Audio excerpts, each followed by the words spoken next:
Kaloy, balita ako.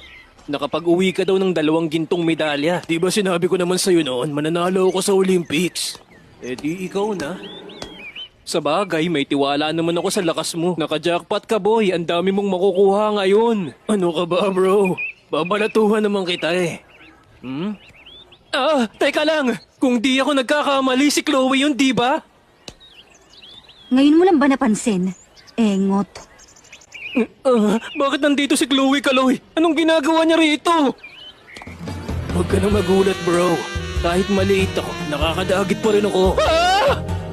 Sandali lang, Kaloy. Huwag mong sabihin kayo ni Chloe ay. Jowa ko na si Chloe, bro. Di ko napigilan, tumibok ang puso ko. Nakakagulat nga! Engot. Paano kayo naging kayo? Eh di ba may something kayo ng trainer mo?